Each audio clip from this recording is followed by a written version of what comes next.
kama ninavyofunga chupa hii, na yafunga na maisha yake, na haribu kila mipango yake, na kuzuia kila hatua za mafanikio yake, kwa maana ameikataa mizimu ya kwetu na amepinga desturi zetu. Nafunga mara 3 na nayazika maisha yake hapa.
Mzee vipi?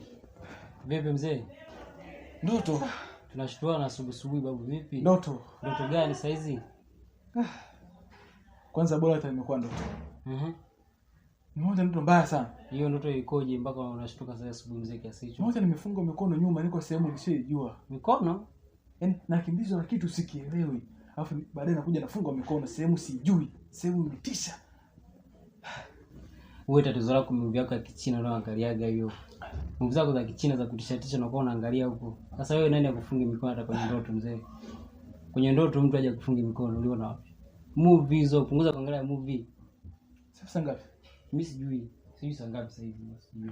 Umekucha sasa hivi. Punguza kuangalia movie za Kichina, punguza.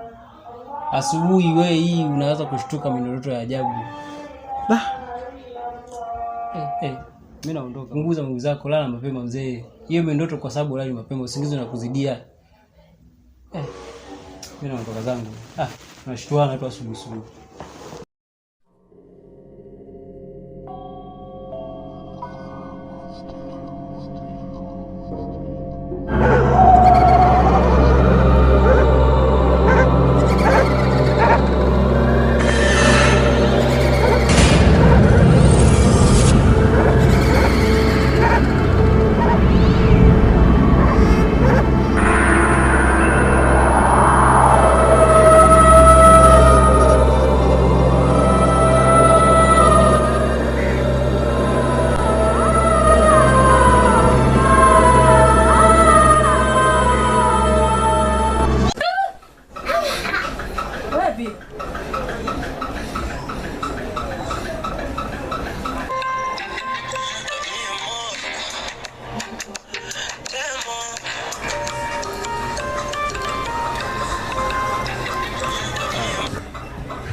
Hasani.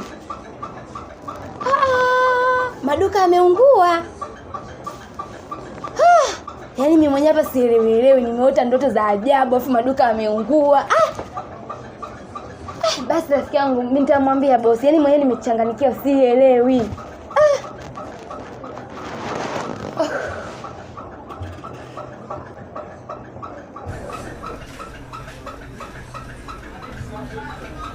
Halo. Habari boss. Boss samahani. Tunaweza tukakutana kidogo maana kuna kitu nilikuwa naomba tuongee. Leo Asante sana.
I say, japo nashindwa kuelewa ndugu yangu. Yaani ile kashindwa kunielewa jinsi kile alikuwa anamuelekeza. Kwamba mimi sasa hivi mambo yangu yamekaa vibaya. Sina hela ya ada, lakini ameshindwa kunielewa kabisa. Tatizo lako wewe mwanangu unakuwa jao. Ndio zako kuzingatia maokoto kibao tu. Lakini wewe unafanya mambo ambayo hayaeleweki mwanangu. Unaenda wrong. Kazi yako wewe starehe nini? Angalia mwanangu sio hivyo. Ndugu yangu mbona sasa hivyo badala ya kumtia moyo mwenzako unamkatisha tamaa? Unatakiwa muelekeze jinsi gani afanye ili aweze kuendelea. Hapo unamkatisha tamaa, sio vizuri. Sema nini unajua? Mimi nitajua cha kufanya. Nitajua jinsi ya kufanya, nitajua jinsi ya kuungana na brother. Huko nyumbani nyetu twendeni. Mimi nitajua jinsi ya kufanya. Nyewe twendeni. Yes, nyewe twendeni. Hapa mambo shakuwa magumu ila hivyo tu. Tosha.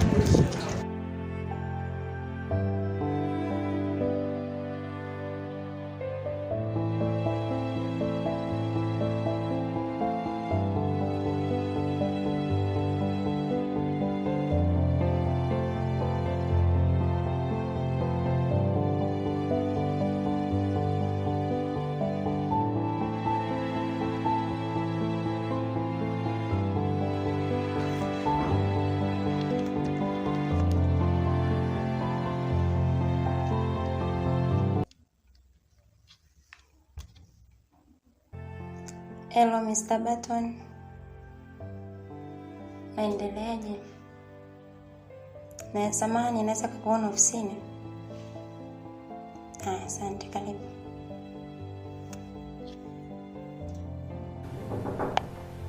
Karibu.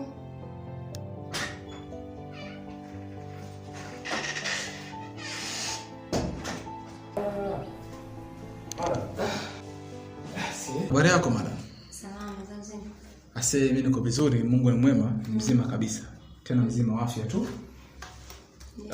Vipi majukumu yanaendaje? Tunamshukuru Mungu ni mwema. Okay. Sawa. Simu yako imekuwa ya ghafla lakini sijashangazwa na hilo. Nimekuja kuitikia wito maana umeniambia una shida na mimi, sijajua una agenda ipi. Ni kweli? Okay. Kuna taarifa kutoka kwa manager. Labda sijakupata taarifa yangu na changamoto yoyote ofisini. Hapana, hakuna changamoto yoyote kwa upande wangu kwa sababu hakuna kitu chochote ambacho ni kibaya ambacho nimekifanya. chenye kunifanya nianze kuwaza kuwa labda ni changamoto nimeleta kwenye ofisi. Sidhani. Labda tu nikusikilize sasa. Meneja amenipa taarifa, ingawa hajanipa barua, lakini ameniambia kuwa ndani ya mwezi mmoja itabidi usimame kwanza, then baadaye atakuita. Yaani nisije kazini kwa muda wa mwezi mmoja? I think. Ndani ya mwezi mmoja. Na hajakuachia barua? Hapana. Kwa nini hajakupatia barua?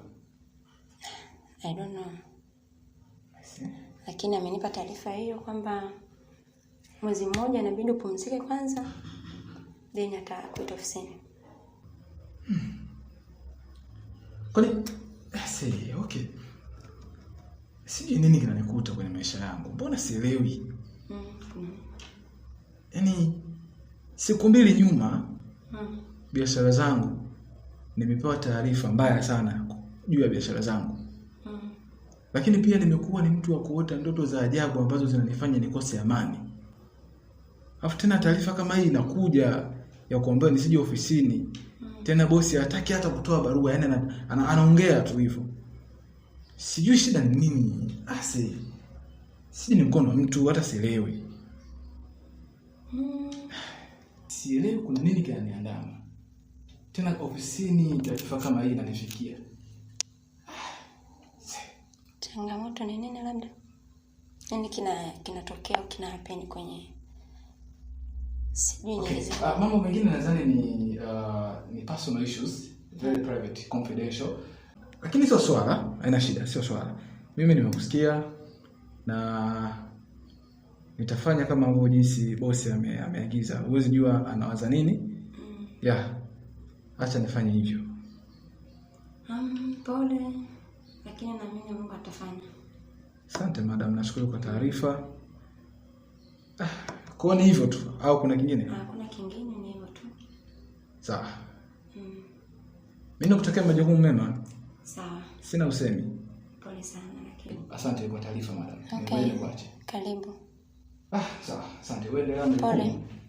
Kila kitu naamini kitakuwa sawa, usijali. Haina shida.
Bro. Hey. Brother. Bro.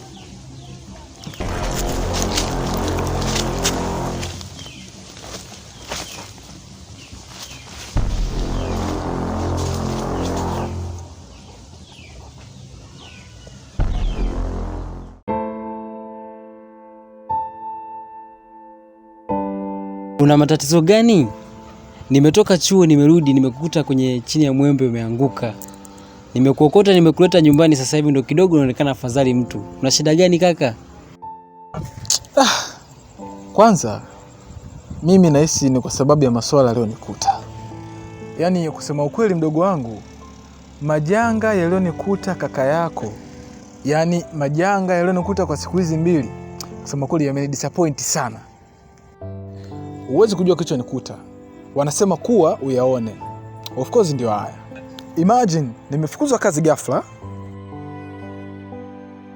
At the same moment, maduka yetu makubwa yale mawili ya Arusha yameungua moto. Achilia ile ndoto ambayo nimeota juzi imenitisha, kuna haya mambo haya. Yaani siku hizi naota ndoto za ajabu na pia mambo ya ajabu yanatokea kwenye maisha yangu. Sijui nini yani. Ndio maana nimekuta nimeanguka kama vile yani. Nimechanganyikiwa. Unajua kuna shida kidogo. Mimi nimesimamishwa ada. Yaani umesimamishwa ada, kwa hiyo umesimamishwa masomo au? Ndio brother. Sasa ile milioni 10 zimeenda wapi? Kuna vitu nilifanya tu. Wewe dogo unafeli wapi? Unaona kama hivyo mnikuta majanga. Haya, wewe unaenda chuo unafanya masiara, nimekupa hela ya kutosha. Sina hela nyingine ya kukupa ukalipe ada. Ile hela ambayo nimekupa ilikuwa ndio hile. Yaani umeniongezea jambo jingine tena. Mdogo wangu unafeli wapi? Unataka mpaka nipe sasa sio? Unakufaje sasa? Matezo yamekukuta wewe, mimi na nusu nini bro? Sasa unaenda wapi? Tatizo lako wewe mzembe. Sasa mzembe mimi nimefanyaje? Sasa unaenda wapi? Bwana utajua mwenyewe bwana. Utajua mwenyewe bwana, wewe nenda.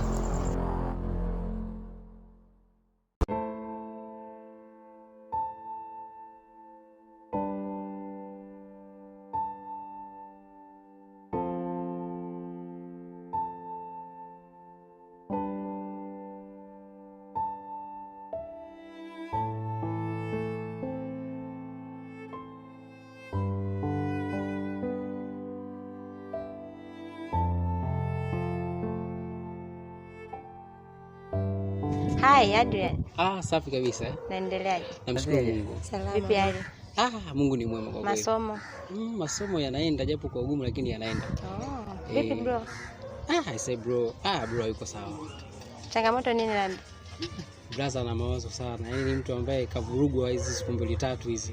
Kuna mambo yametokea magumu sana kwenye familia yetu. Yaani sema tu ndio hivyo, ni Mungu tu yani. Ila hayupo sawa bro. Na sikuwa ni pia kanisani, mazoezi, unatuachia step yani. Mambo ni mengi, ukizingatia na mambo ya bro yanamkuta bro pia. Yanachanganya zaidi, ndio basi inakuwa sionekani kwa sababu brother hapa yenyewe ninapokuambia hizi siku mbili tatu zilizopita hizi amepigiwa simu Arusha, maduka yake yameungua. Yes, lakini pia nimefika nyumbani nimeongea naye kidogo, ananiambia amesimamishwa kazi, lakini tena hapo mimi mwenyewe ninavyoniona nimesimamishwa chuo kwa sababu ya ada. Sasa nashindwa kuelewa yani, mambo ni mengi, tunachanganyikiwa kwa kweli. Ni changamoto, lakini pia licha ya yote usikae mbali na ibada. Kweli. Maana jibu lako sasa unalolitafuta linakuumiza kichwa na mambo inatokea pale madhabahuni kwenye ibada yako. Kwa sababu hayo yote yanatokea nini, lakini jibu sasa liko kwa Mungu. Unapokuwa uji kanisani, muombe brother, unaombea biashara, unaombea masomo yako, kuna namna Mungu anafanya. Kwa hiyo usiache kuja kanisani. Changamoto zisikuweke mbali na kanisani na ibada na maombi. Sawa? Nitajitahidi. Kanisani nitajitahidi. Nategemea kukuona. Ole wako.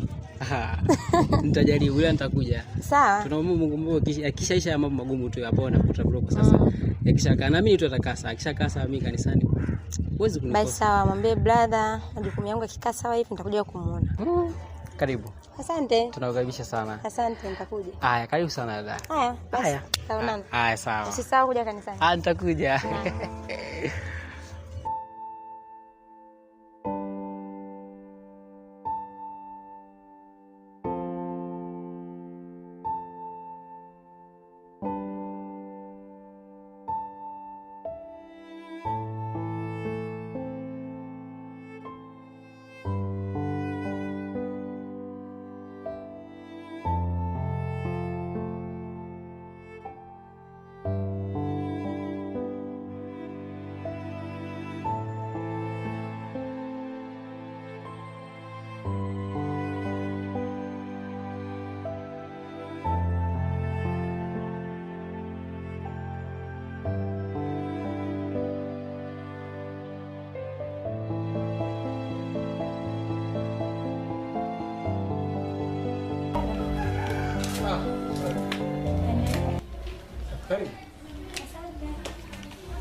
Bali hapa nyumbani.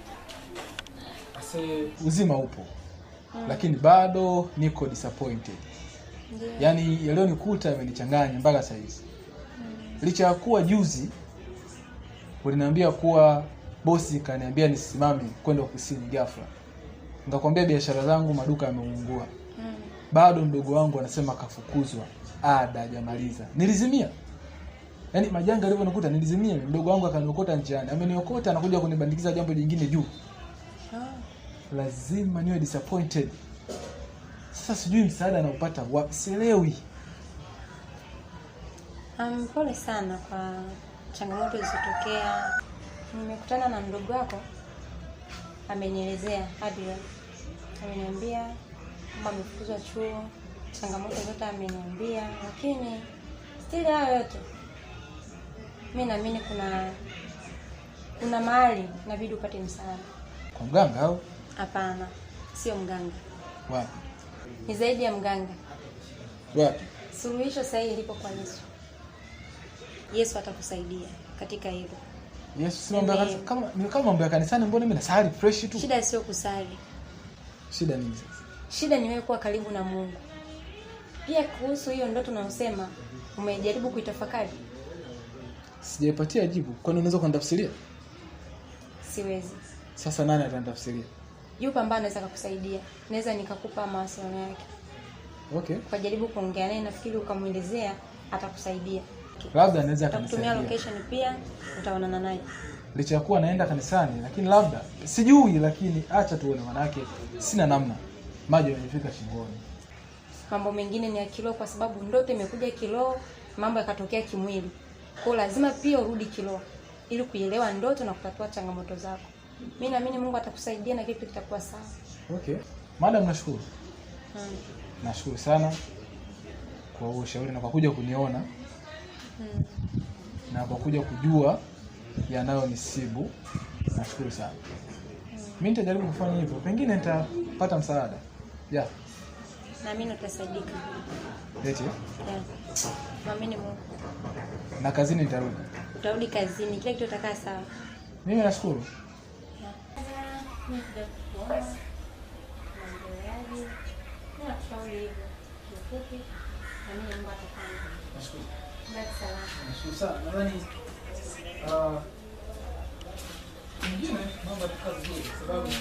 Niko very disappointed. Kwa hiyo sababu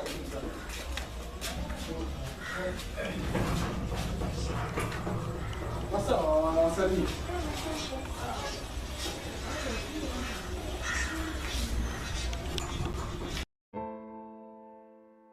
Bwana Yesu asifiwe. Amen. Kwanza kabisa mchungaji, mimi nashukuru kwa nafasi ya kuonana na wewe. Kuna matatizo fulani kwenye maisha yangu yanatokea, na nikaelekezwa kuwa wewe unaweza ukawa msaada wangu. Kusema ukweli, kuna mambo fulani kwenye maisha yangu yamekuwa shagalabagala. Yani kuna mambo fulani yameniendea tofauti kabisa. Yani maisha yangu yamekuwa mabaya, na kabla ya hayo kutokea kuna ndoto ambazo nilikuwa ninaziota. Na ubaya ni kwamba naota ndoto mbaya, then nikiamka asubuhi lazima taarifa mbaya inifikie, biashara zangu na hata kwenye familia yangu kwa ujumla. Sasa kuna mtu akaniambia kuwa ukiona unaota ndoto mbaya alafu kuna kitu kinaharibika kwenye maisha yako, hii ni ishara fulani ya kwamba hiyo ndoto ni Mungu amekupa taarifa. Sasa ulitakiwa ujilinde, lakini kama unashindwa kujilinda ndio yanakuja kutokea mabaya kama yalivyotokea. Sasa alioniambia hivyo, akaniambia hili tatizo lipo kiroho zaidi, na akanielekeza kwako, kuwa kwako nitapata tafsiri ya hiki ambacho yeye ameniambia kuwa hizi ndoto zinawasia na neno. Nilikuwa naomba msaada wako kwa ushauri na vipi naweza nikafanya nikajiepusha na haya yaliyonikuta. Yeah. Sasa ndugu yangu Barton, hayo mambo ambayo umeniambia ni sababu ni yana uhalisia, ni kwamba actually ni kwamba yana uhalisia. hayo mambo. Kuna mahusiano makubwa kati ya ndoto na uhalisia wa maisha ya mtu. Mara nyingi Mungu anatumia ndoto kwa ajili ya kuleta taarifa kwa mtu, na anapoleta hiyo taarifa anakuwa na malengo kadha. Mfano mimi nikwambie tu matatu. Lengo la kwanza, naleta taarifa juu ya hiyo ndoto ili ujue namna ya kulinda kama ni baraka, au kama ni jambo ambalo linaleta madhara, ni usimame kuomba na kulikataa kwamba lisitokee. Kwa sababu Mungu analeta taarifa kwako akiwa anakudai kitu ufanye ili uepukane na kama kuna madhara, au kama ni chema basi ukipokee kupitia hiyo ndoto. Lakini jambo la tatu, analeta ndoto kama taarifa ili uijue mipaka yako. Uijue mipaka kwa maana hii kwamba kuna watu ambao hutaki kuwashirikisha ndoto yako. Kuna maisha ambayo unatakiwa uyaishi baada ya kupewa hiyo taarifa ambayo Mungu amekupatia. Na kuna mtu mmoja alikuwa anaitwa Yusufu. Kwenye kitabu cha Mwanzo sura ya 37 mstari wa 5, maandiko yanasema Yusufu akaota ndoto. Alipoota ndoto akawaambia ndugu zake, nao ndugu zake wakazidi kumchukia. Anapoleta ndoto Mungu huwa analeta kama taarifa au maono ya wewe baadaye utakavyokuwa, au ya mambo ambayo yatatokea kwenye maisha yako. Kwa yale maono usipojua namna ya kuyatreat, basi inaweza ikaleta changamoto sana kwenye maisha yako. Kuna jambo ambalo ulitakiwa kulifanya, kwa sababu haukujua, ndio maana unakuta limeleta madhara. Na hata kama limeleta madhara, najua utakuwa na swali kwamba sasa ninafanyaje ili nitoke hapa? Fanya nini sasa? Najua utakuwa na hilo swali. Kuna jambo la kufanya ambalo litakusaidia pia. Hatuna msaada mwingine zaidi ya Mungu, na nje na Mungu hakuna msaada mwingine. Ila jambo ambalo tunatakiwa kulifanya ni kuingia kwenye maombi. Uingie kwenye maombi. Kwa sababu jambo kama limeshaleta madhara na yametokea, hata kama ulikuwa na ambapo ungekuwa na nafasi nyingine ya kusimama ukalizuia na imeshindikana, sasa limeshatokea, ni issue ya kwenda kuingia na kwenye maombi na kumwambia Mungu, uchukue nafasi, usimame mwenyewe, unishindie. Wewe ndio unajua mlango wa kutokea kwenye hii changamoto niliyokuwa nayo, kwa sababu anayajua yaliyopo, yajayo na yaliyopita. Kwa kama alijua kwamba hili nimempa taarifa lakini limeshatokea sasa, no way out, basi Mungu anajua namna ya kuweza kulisolve hilo. Kwa kuna uhitaji mkubwa sana wa wewe kuingia kwenye maombi na kumuomba Mungu, na Mungu akutetee kwenye hilo. Na najua kwa vipi na haya ambayo tayari ameshanipata? Okay, kwa hayo ambayo tayari ameshakupata, suluhisho lipo katika maombi. Okay, suluhisho lipo katika maombi. Na jambo lingine, ili kujilinda mwenyewe ili asitokee tena kwa wakati mwingine, basi omba Mungu akuepushe na changamoto ambazo zinaweza zikaja huko mbeleni. Yes. Mimi nashukuru sana mchungaji. Ngoja nilifanyie kazi hilo.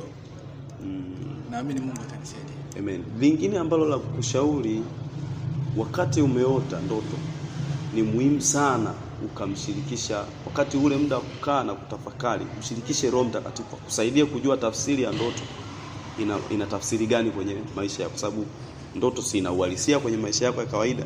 Na mpaka saa hizi nilipokutafsiria hii maana ya nilipoleta haya mahusiano ya ndoto na uhalisia, kuna kitu nafikiri umeshakielewa. Kwa hiyo baada ya kuelewa hicho kitu, ni muhimu ukishapata ndoto upambane kujua, sio tu kwa nguvu zako, kwa kumshirikisha Roho Mtakatifu akusaidie kujua maana, kabla hata hujaenda kuambia wachungaji, kuambia watu wengine ambao wengine wanaweza wakajua tafsiri yao wakakutangulia kwa mbele kwa ajili ya kuzuia hatima ya maisha yako. Kwa hiyo ni beta na muhimu sana ukajua nini cha tafsiri ya ndoto. Tafsiri ya ndoto itakupa kujua nini cha kufanya. Nafikiri hapo utakuwa umeingia kwenye. Mimi nashukuru sana. Ngoja nikafanye kazi. Amen. Mungu akubariki sana. Asante sana. Amina. Ninakuombea kuvushe na katika hayo ambayo umeyapitia kwa wakati huu, hata kama yameshatokea, lakini mkono wa Mungu uwe juu yako, akupe kushinda katika hiyo hali.